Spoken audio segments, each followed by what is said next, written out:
Bismillahirrahmanirrahim. Assalamualaikum warahmatullahi wabarakatuh. Perkenalkan, nama saya Melvita Sari, NIM 180150091, jurusan Teknik Elektro Universitas Maliku Saleh. Baiklah teman, di video ini saya ingin berbagi tentang materi dari buku SKAUM Series Medan Elektromagnetik. Oke, langsung saja kita ke pembahasannya ya.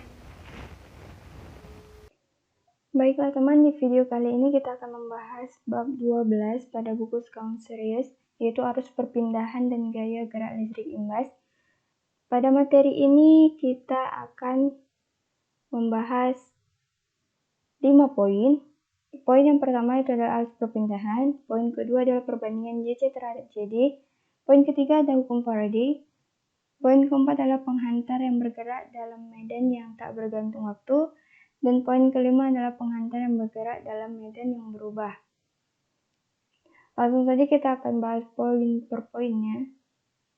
Yang pertama adalah arus perpindahan. Yang pertama itu adalah arus perpindahan, yaitu rapat arus yang ditimbulkan oleh gerakan muatan-muatan sebenarnya seperti elektron, proton, dan ion-ion dinamakan rapat arus konduksi dan akan dinyatakan dengan CC dengan rumus yaitu nabla cross H sama dengan JC tambah JD, yaitu dengan JD-nya sama dengan DD per DT. Dengan ditambahkannya arus perpindahan kepada arus konduksi, maka persamaan kontinuitasnya itu adalah nabla kali JC sama dengan min nabla kali JD sama dengan min nabla kali DD per DT sama dengan min du per DT kali nabla kali D sama dengan min du rho per DT.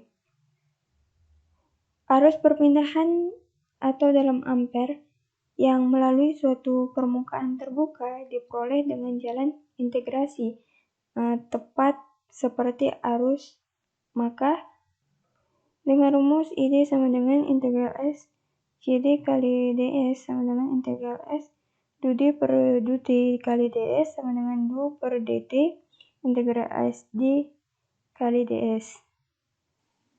Selanjutnya kita masuk ke poin kedua, yaitu perbandingan JC terhadap JD. Jadi ada beberapa bahan tidak merupakan penghantar yang baik ataupun dielektrik yang sempurna sehingga dapat terjadi arus konduksi atau arus perpindahan. Nah, dan gambar ini itu adalah suatu model dari penghantar buruk atau dielektrik bocor. Nah, dengan menganggap pergantungan waktu itu adalah E pangkat J omega T terhadap E, maka rapat arus totalnya itu dengan rumus JT sama dengan JC tambah JD sama dengan sigma E ditambah du per DT dikali epsilon E sama dengan sigma E ditambah J omega epsilon E, di mana JC per JD itu sama dengan sigma per omega C. Sebagaimana yang diharapkan itu adalah arus perpindahan menjadi bertambah penting dengan makin naiknya frekuensi. Selanjutnya kita akan masuk ke hukum Faraday.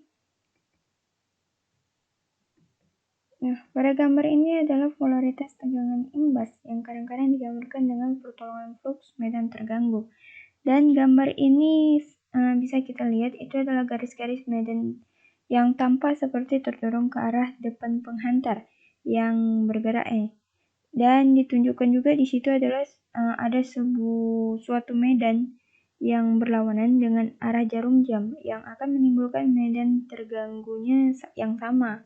Sekitarnya tersambung hingga membuat rangkaian tertutup dan arus akan timbul dalam penghantar itu yang memenuhi aturan tangan kanan dengan medan imbas tadi.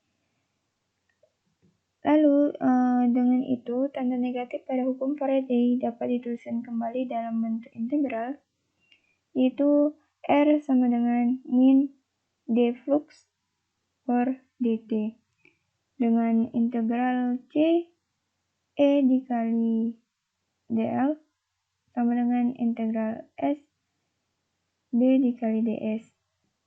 Kemudian pada gambar ini, yaitu integral sebelah kiri diambil sepanjang lintasan tertutup C yang dibatasi permukaan S, di mana dilakukan integrasi permukaan di sebelah kanan. Suatu arah posisi ditentukan untuk C dan arah normal ds kemudian ditetapkan pula dengan memakai aturan tangan kanan.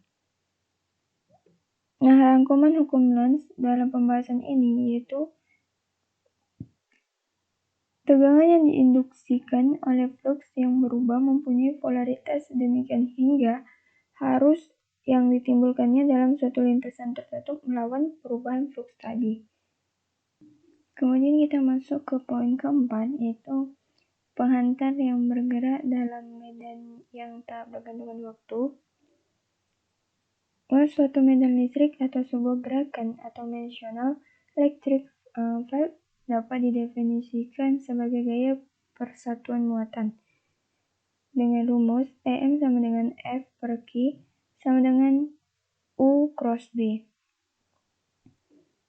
Nah, jika suatu penghantar yang mengandung sangat banyak muatan bebas bergerak dalam medan B kali EM tersebut, menimbulkan perbedaan nih antara tegangan kedua penghantar, yang besarnya bergantung pada orientasi EM terhadap penghantar itu.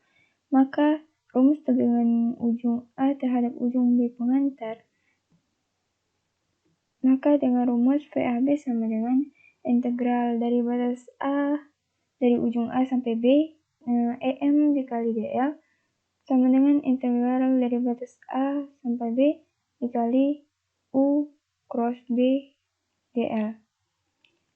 Nah, untuk suatu untaian tertutup, integral garis haruslah diambil sepanjang seluruh lintasan. Maka rumusnya itu adalah V sama dengan integral U cross B kali dl. Kemudian kita masuk ke poin kelima, yaitu penghantar yang bergerak dalam medan yang berubah, yaitu kalau suatu untaian tertutup penghantar bergerak atau ini termasuk perubahan bentuknya dalam medan B yang berubah dengan waktu atau juga posisinya, maka tegangan imbas total padanya terdiri dari kontribusi kedua macam sumber perubahan flux itu.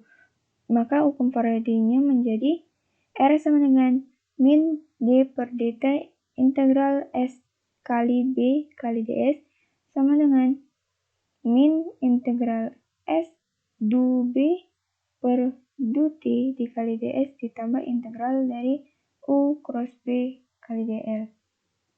Maka suku pertama pada ruas kanan adalah tegangan oleh perubahan B dengan untaian tersebut tepat ditempatkannya. Suku kedua adalah tegangan yang timbul dari gerakan rangkaian itu dengan B yang tak berubah dengan waktu. Nah, polaritas setiap suku diperoleh dari hukum Lenz yang bersesuaian, kemudian kedua suku itu dijumlahkan dengan memperhatikan polaritas itu.